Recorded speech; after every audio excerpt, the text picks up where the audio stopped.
just got through watching Discovery. What the hell did I just watch? Let's see, we still got Tilly doing a weird little ghost thing, and yeah, they kind of wrapped that one up, which everyone saw that coming a mile away. With oh, it's that green spore we saw, and made a big deal of the grand entrance into it. Yeah. So as for the Klingon angle, oh, that's how they explain the D7. Never mind the fact that we saw a ship just like it in Enterprise like 100 years earlier. We're just going to ignore that. So, besides, let's be honest, D7 is a Earth, Federation designation. We don't know what the Klingons called it. Talk about Katinga class and Vorcha class. So the D7 and the whatever it was, in Enterprise, it had a Klingon name probably. Okay. So, come on, think, people. And also, yeah, Moody's fine, but you still gotta be able to see what the hell's going on.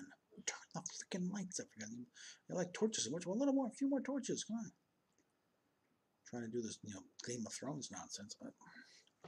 And as far as, especially talking about trying to see what's going on. Yeah, occasional, moving camera is one thing. Constantly moving camera, especially constantly handheld moving camera. Are you trying to induce vertigo? Especially when every other shot starts in upside down and rotates around. Please.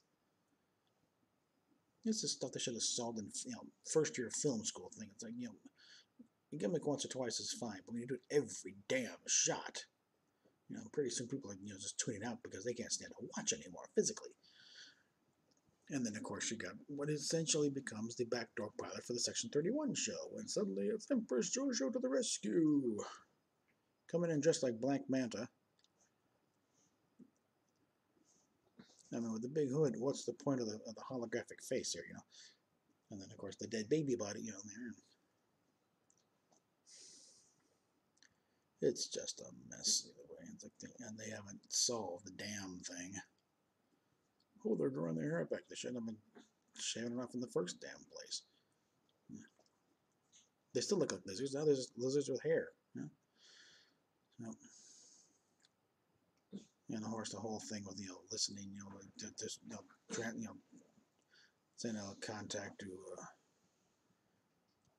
Ashfaq contacting Burnham. It's like, who the hell needs the listening device?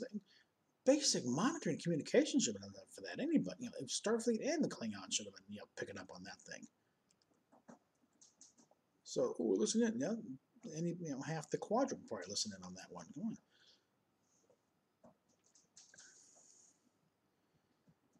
And the whole thing of, Spock killed 3 people on the way. It's like, that's kind of the point. It's like, that's it. We're out. I mean, yeah, we gotta obviously keep watching this thing for the sake of the channel and keep doing reviews on this thing. But as far as actually taking this so seriously, no. This is now officially over with. There is no way to bring it.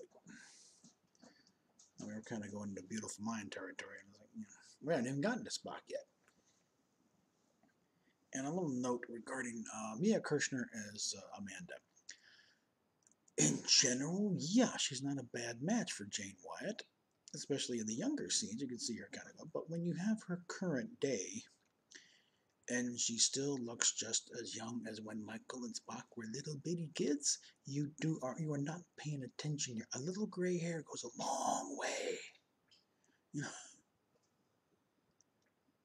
Especially consider how close you are at this point to Journey to Babel. For crying out loud, people. This is not hard stuff either, So it just sounds more and more like, oh, it's Prime, it's Prime. Then why aren't you matching up in even the simplest little details? It's like they keep trying to say it's Prime, but it's guess what? You're doing everything you can to avoid matching up. Which also kind of lends credence to the whole thing. The master plan being, no, not to match up with canon, but to make canon match up with this. which is the wrong way around, and it's headed for disaster. I can tell you right now, because it will not be accepted by the fans in any way, shape, or form they try this crap. Licensing alone should shut that angle down, because guess what? You invalidated every piece of literature you've put out to this point, and no one's going to want to buy it if it doesn't count. Why do you think the chronologies and the encyclopedias and all the other reference works get snatched up? Because it's all a semi-coherent, narrative pretty much of, the whole timeline and the technology. And when you throw in a massive inconsistency like this, you undermine the entire franchise. That's what Kurtzman and his merry band of morons do not understand. Especially since he's not offering anything better to replace it with. And if you want to replace it, you better damn sure make that what you're replacing it with is of much higher quality. And so far, the writing on this show still stinks to high heaven. You're not going to better. You're trying to replace a hot fudge sundae with a dog turd. And don't care how much chocolate syrup you put on whipped cream, it's still the dog turd in the middle of all that. And you're going to get down to the turd, you're going to turn the people off. And so far, you're not even really approaching that level of, you seem to mistakenly, it's not chocolate syrup, it's diarrhea. So it's just concentrated crap on top of the other dirt. Like, please. And, whoever these canon experts are in the writing room, obviously they're either not listening to or they're idiots. Because they're just basically screwing up simple stuff. So, yeah. And we're going to hope at this point that all the layoffs at Paramount are anticipation of the merger, because they're just getting rid of redundancies at this point. Because when they all throw back together, they don't need two legal departments and two finance and that sort of thing. So it's typical of a merger situation where they figured, okay, which one we're going to keep, which one we're going to get rid of. And the old cancellation game versus renewal game. Keep in mind, Fox likes Seth MacFarlane. Apparently a hell of a lot better than CBS really has reason to like Alex Kurtzman.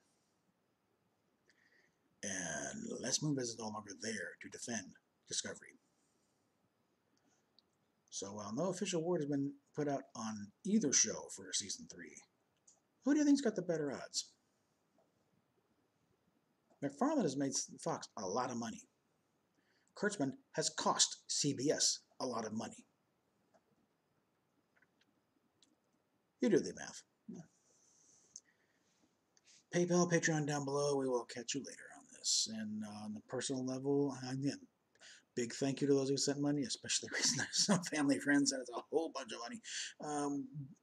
It's going to help out in trying to get another vehicle. We're waiting on the check for that. That's coming in soon. Because I sent the paperwork off over the weekend. So hopefully Monday or Tuesday, I'll get a nice big payout on. Well, not so big. It's more than I paid for the car. I'll put it that way. But it's enough that we should be able to get something serviceable. Something that'll get us back to Denver. No, the family issues have been solved, but I like to be closer to my stuff. And I haven't got the job I was interviewed, but I think the interview went well, and it might lead to another job in the same situation there. Because I know the job itself is a long shot, but they have other jobs there, so hopefully the one I actually applied for in the first place. Anywho, again, links down below. Hey guys. Steph says hi. She's healing apparently okay. One thing I definitely don't want to. I want to head back once. One, we got a vehicle that can make it. Also, make sure she's healed up enough that I don't hit a pothole, and then suddenly find out I'm transporting a dead body across state lines, and that's just kind of morbid. Catch you later.